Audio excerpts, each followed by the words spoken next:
there, and welcome back to the Sleepy History Channel. Tonight, we are going somewhere quiet, somewhere windswept. We are going back to a time when the sky still belonged only to birds, clouds, and the slow drift of smoke from a chimney. A time before anyone had ever looked down at the earth from above. Tonight, we follow the people who changed that. Not soldiers, not kings, just ordinary men and women with wood, wire, fabric, and an idea that seemed, to most of the world, completely impossible. So settle in now, let your shoulders drop.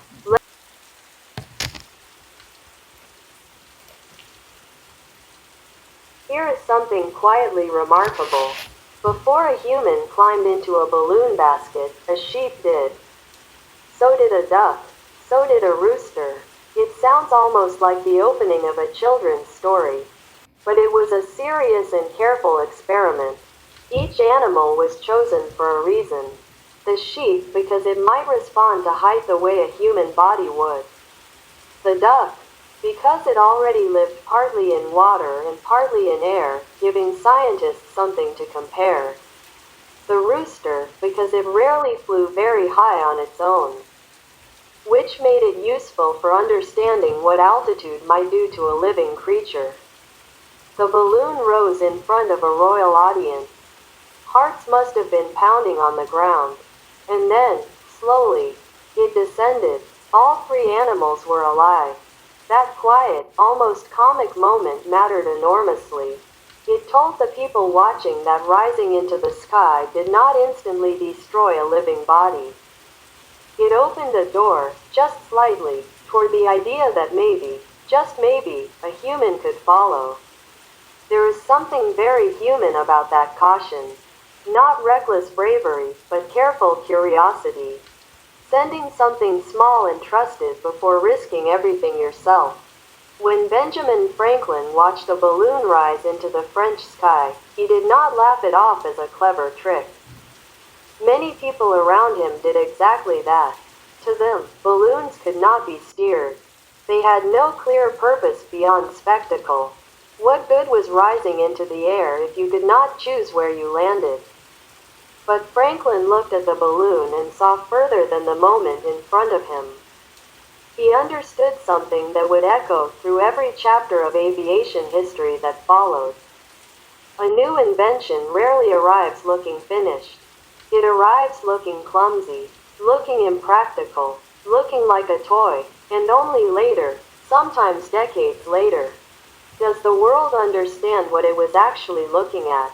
Franklin's quiet curiosity reminds us that the future often hides inside something that looks, at first glance, like nothing more than an amusement for a crowd. Once people understood that balloons were real, the obsession spread like wildfire. Across Europe, in the final years of the 1700s, balloon imagery appeared everywhere, on clothing, on dishes, on songs sung in taverns. People who had never studied a single science book suddenly found themselves arguing passionately about gases and air pressure. This was not simply transportation. This was theater. This was a public event on the scale of a royal coronation. And every single launch carried the same delicious tension. Nobody could say for certain where the balloon would come down. Farmers in distant fields might look up and suddenly find a strange craft drifting toward their barn.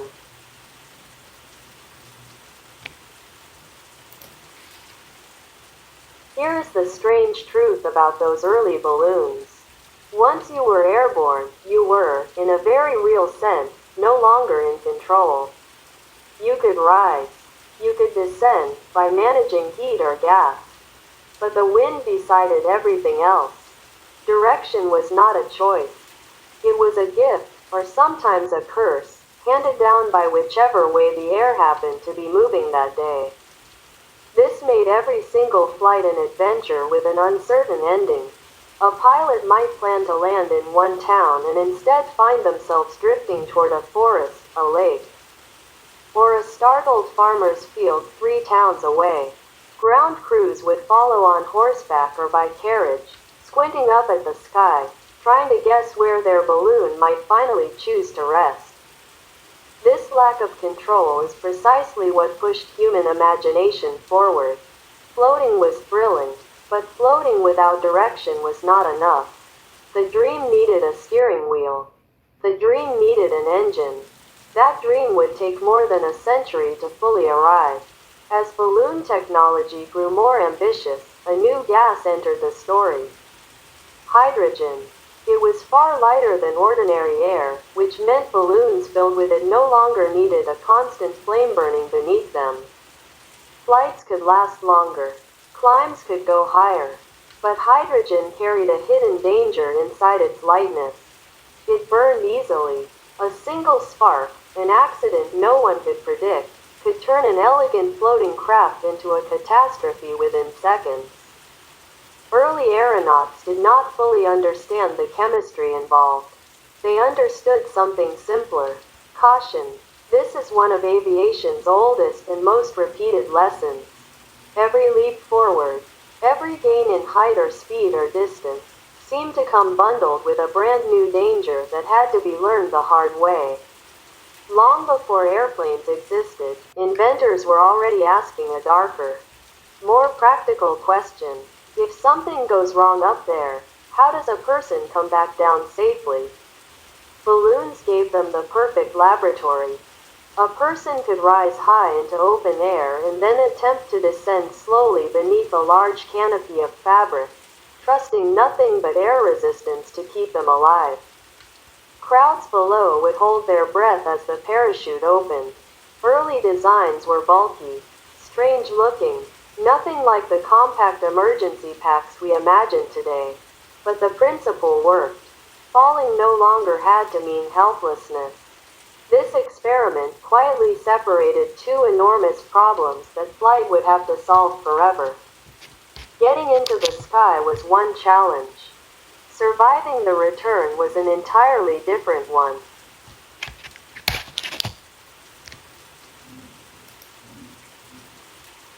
Eyes above the battlefield. Long before airplanes carried bombs or cameras, the sky offered armies something even more valuable: a better view. A battlefield from the ground can be confusing. Smoke, hills, buildings blocking the sightline. But from above, a trained observer could see troop movements that soldiers on the ground might never notice. Tethered balloons, held steady by long cables, were raised near the front lines. Commanders below received reports that could shift the entire outcome of a battle. During the American Civil War, this idea grew even more advanced. Observers floating above the landscape used telegraph wires to send reports down to headquarters almost instantly. A person, suspended in the open air, transmitting information in something close to real time. It was not yet flight in the way we imagine it, but it was the very first hint of something aviation would offer for the next 2 centuries. Not just movement, information, perspective, the simple, overwhelming advantage of seeing more than anyone standing on the ground ever could. Eventually, dreamers stopped looking only upward, and started looking sideways, at hills, at wind, at the simple, brutal physics of staying level while moving through open air.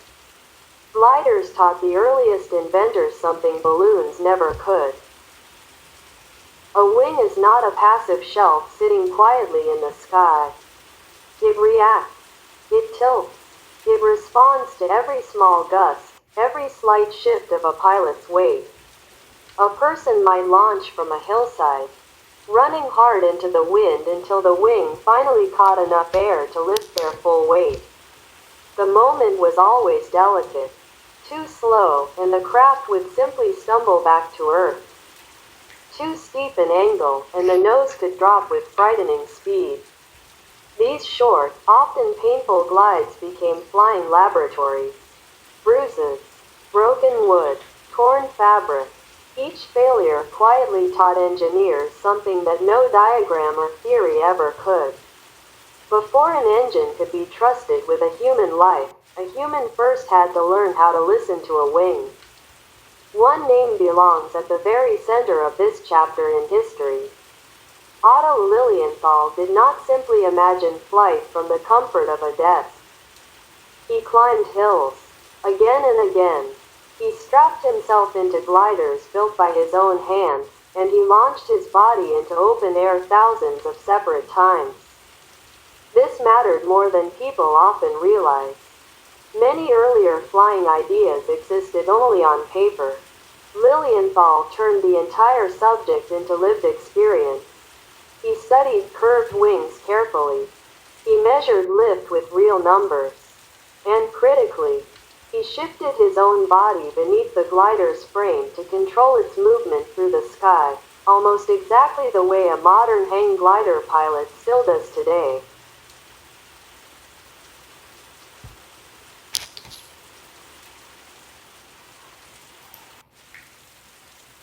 While many inventors chased power and speed, two brothers from Ohio became fascinated with something else entirely: balance. Wilbur and Orville Wright watched birds with the careful attention of engineers rather than poets. They noticed something most people overlooked completely. Birds do not move through the air like rigid, fixed objects. They constantly adjust. Small shifts in their wings respond instantly to every gust, every turn, every change in the moving air around them. This observation became the foundation of everything that followed. The brothers became convinced that balance, not raw power, was the true central problem of flight. They studied how birds bank during a turn. They noticed how a bird's wingtips seemed to behave differently from one side to the other during certain movements. These clues did not hand them a finished design, but they gave the brothers direction, and direction, in this story, would prove to be everything. Most early aviation pioneers trusted published numbers about lift and drag, numbers that had been passed down, copied, and repeated by other inventors before them.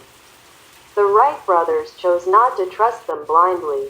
Instead, they built something almost humble in appearance: a small wind tunnel, simple enough to fit inside a modest workshop, capable of pushing a steady stream of air over tiny miniature wing shapes. This was not glamorous work. It did not look like the great public spectacle that balloon launches or air races provided. But it may have been one of the single most important steps in the entire history of flight. The brothers discovered that some widely accepted figures were simply wrong. Instead of accepting failure or blaming their own designs, they tested dozens of wing shapes themselves, building sensitive devices able to compare forces too small for the human hand alone to feel. The sky, it turned out, would not be conquered through boldness alone. It would be approached carefully, through small rooms, quiet measurements, and a stubborn refusal to trust a number simply because it was famous. The location the Wright brothers eventually chose was not picked for its beauty. Kitty Hawk, on the windswept coast of North Carolina, offered something far more valuable than scenery. Steady, reliable wind, open space free of obstacles, and soft sand, which might, just might, soften the blow of an inevitable crash. The isolation made everything harder. Supplies had to be carried in. Storms could batter their small camp without warning. The work was physically exhausting in ways that rarely make it into the history books. But that same isolation gave them something precious: privacy, room to fail repeatedly, away from crowds and away from rival inventors watching their every small adjustment.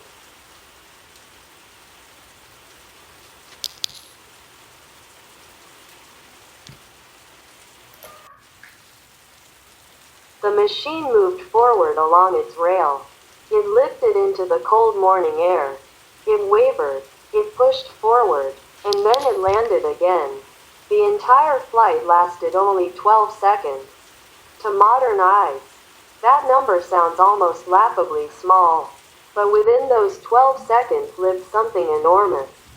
This was not a lucky leap pulled briefly upward by chance.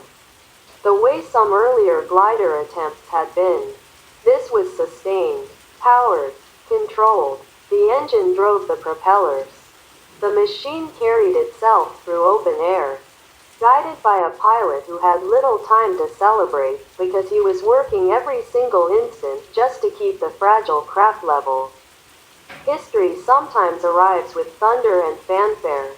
This time, it arrived as quietly as a whisper. A short distance traveled over cold sand became the seed of everything that followed. Airliners, satellites, a planet eventually connected by countless invisible routes traced silently through the sky. A single short flight forward was remarkable, but it was not by itself enough to convince a skeptical world. True control meant something more demanding. It meant turning, staying aloft longer, returning safely toward a chosen point on the ground, rather than simply surviving a brief moment in the air. Wilbur Wright took on this next challenge. Circling required real coordination. The aircraft had to bank carefully, adjust its direction, hold its speed, all without quietly losing the lift keeping it airborne. Each successful turn proved something deeper than mere survival. The machine was not simply enduring the air around it. It was beginning, however roughly, to travel through that air with genuine intention. This single shift changed the entire meaning of the invention. A machine that could only rush forward briefly was, at best, a fascinating curiosity. A machine that could turn, circle, and return suggested something far larger. Routes, training, repeatable, reliable operations. The airplane, in this quiet moment, was gaining manners. It was beginning, slowly, to obey. You might assume that newspapers around the world rushed immediately to celebrate this extraordinary achievement. They did not. Many early reports were cautious, even dismissive.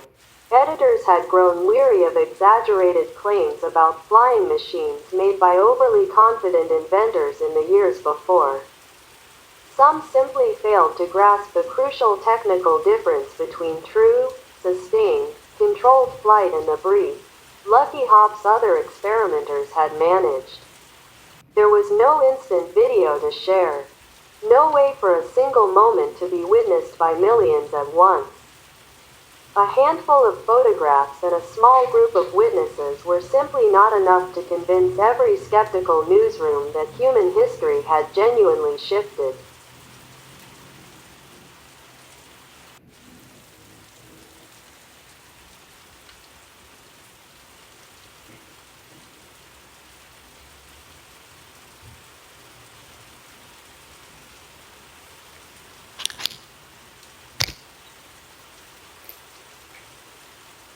While the Wright brothers worked carefully, often privately, another man understood something different entirely about flight.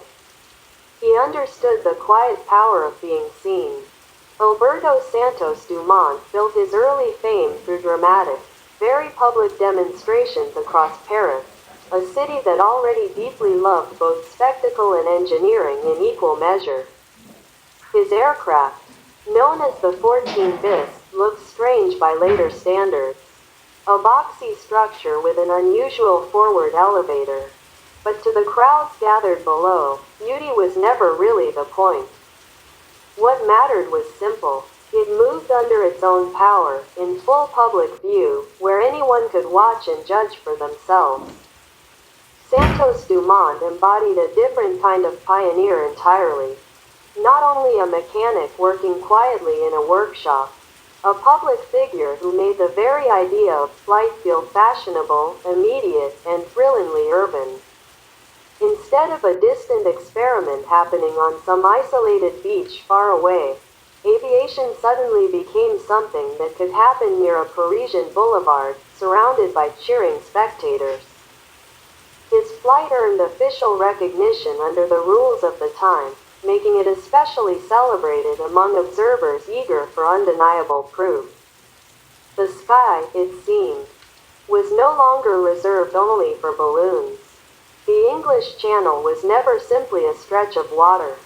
For centuries, it had quietly shaped the history of nations. A natural barrier, a psychological wall between England and the rest of Europe.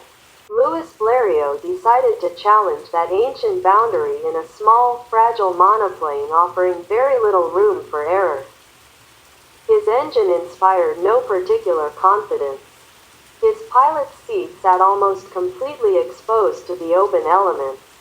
If the motor failed somewhere over open water, rescue was, at best, deeply uncertain. Haze blurred the distant coastline. Navigation relied almost entirely on instinct and careful judgment rather than any reliable instrument. And yet he pressed forward anyway. When he finally reached English soil, the achievement rippled across the world in an instant.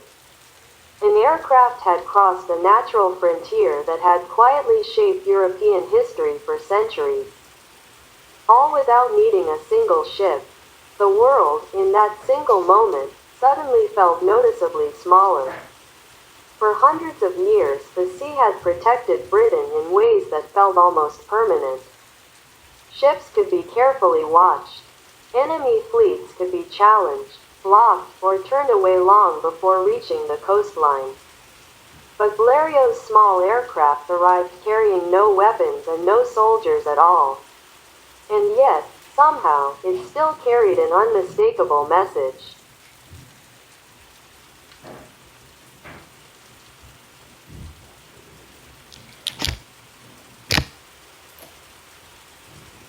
The earliest aircraft were built from materials that feel almost humble by modern standards.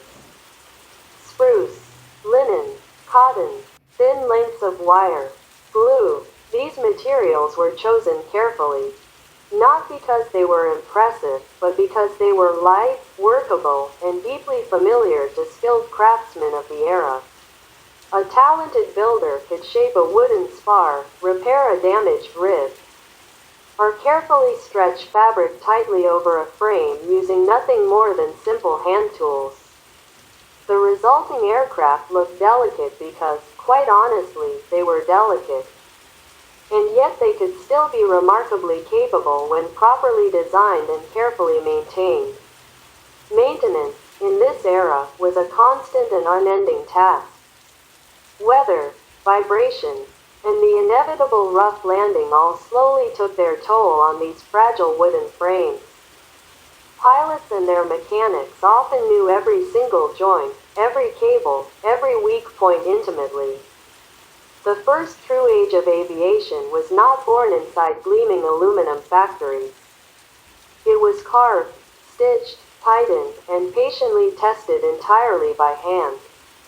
Powered flight desperately needed light, reliable engines. The unfortunate problem was simple.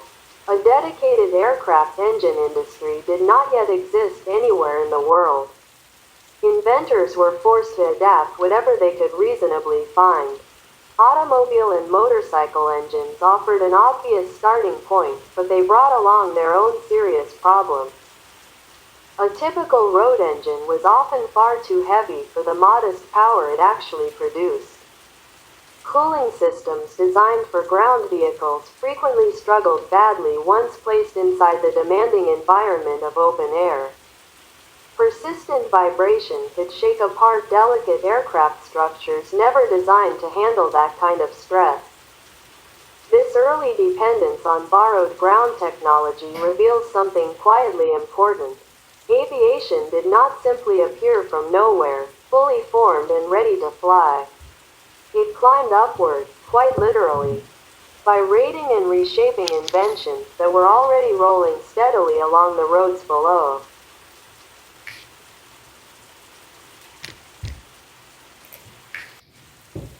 Some of the strangest engines in aviation history actually rotated along with their own propeller, while the crankshaft itself remained perfectly fixed in place.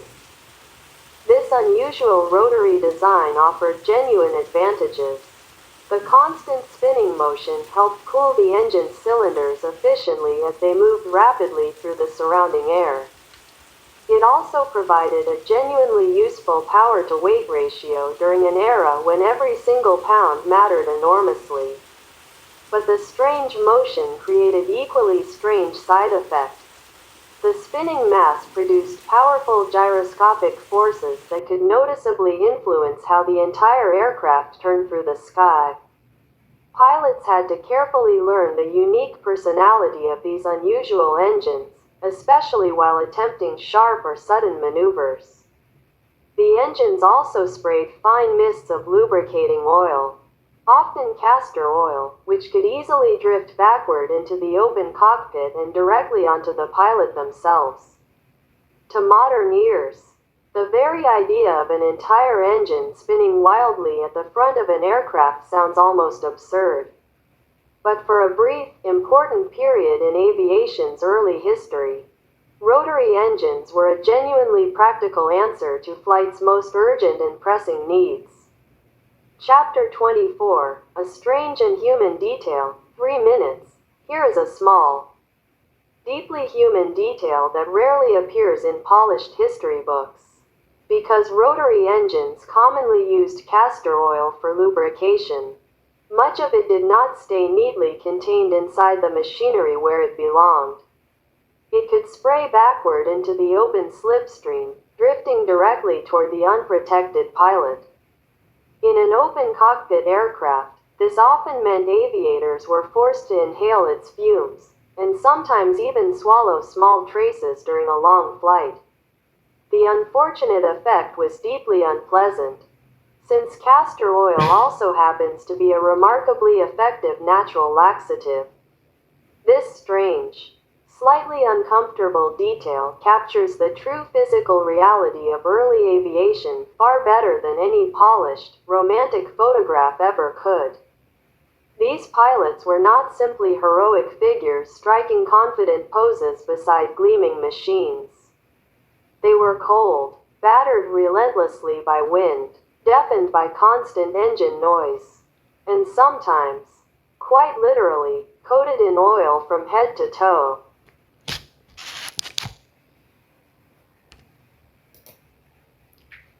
Before electric starters became a common, reliable feature, starting an aircraft engine required something far more intimate and considerably more dangerous.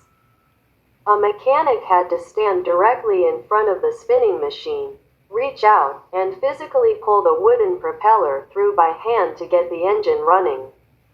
This procedure, sometimes called hand propping, demanded absolute precision and constant caution. The mechanic had to coordinate perfectly with the pilot, carefully check the throttle settings, and instantly move clear the very moment the engine roared to life. A single careless moment could prove fatal, since a spinning propeller at speed becomes an almost completely invisible disk of raw, unforgiving power. This small, quiet procedure reveals just how intimate early aviation truly was. These machines did not simply wake up with the gentle turn of a key. They had to be carefully coaxed into life through touch, precise timing, and deep mutual trust between two separate human beings. The pilot waiting inside depended entirely on the mechanic standing outside. The mechanic, in turn, depended completely on the pilot to handle the controls correctly and safely. Every single flight, in this era, quietly began on the ground with one brave human arm pulling a wooden blade gently into motion. Long before electronic weather reports and modern airport control towers existed, the open air still had to be read carefully from ordinary, everyday signs scattered across the ground. A simple strip of fabric, a slowly drifting plume of chimney smoke, dust quietly moving across an open field.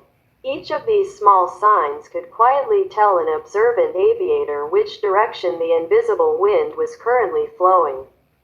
This mattered enormously, because early aircraft generally needed to take off and land directly into the wind whenever it was reasonably possible. Pilots gradually became remarkably close, careful observers of the natural world surrounding them. They watched blades of grass ripple gently. They noticed how nearby trees leaned under pressure. They studied how rising smoke flattened sharply against the sky.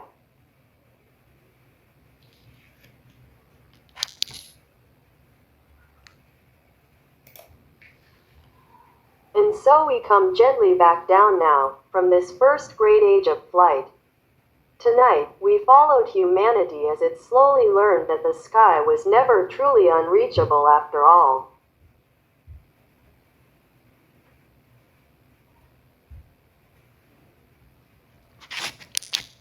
Began with simple balloons rising above astonished crowds, when people first watched living passengers drift quietly upward into open air. We moved through the fragile world of gliders, where careful inventors learned that flight was never only about lifting upward, but about balance, patience, and quiet control.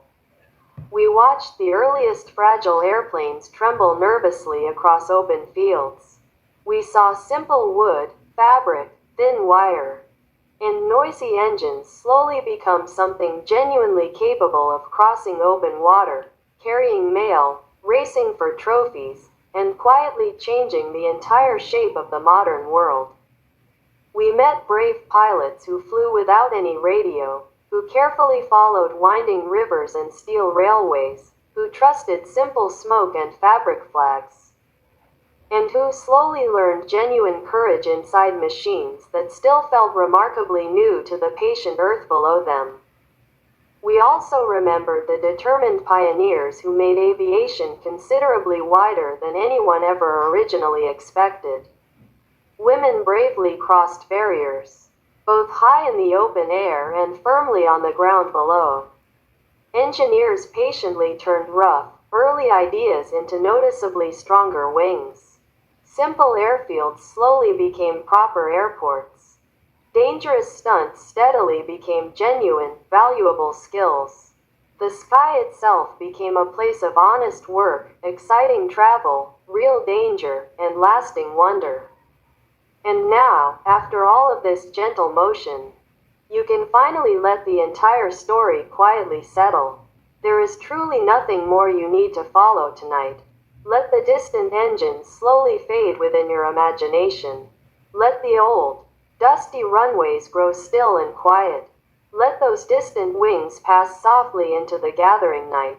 If you genuinely enjoyed this gentle journey through history, you are always warmly welcome to like, subscribe, or perhaps leave a thought below. It quietly helps other curious listeners find their own way here too. And if you happen to still be awake right now, another sleepy journey should already be waiting patiently for you. But for now, simply let your tired shoulders loosen completely. Let your breathing slow naturally. Let this entire day fall gently away, as lightly as a single aircraft slowly disappearing into the darkening evening sky. Sleep well, and good night.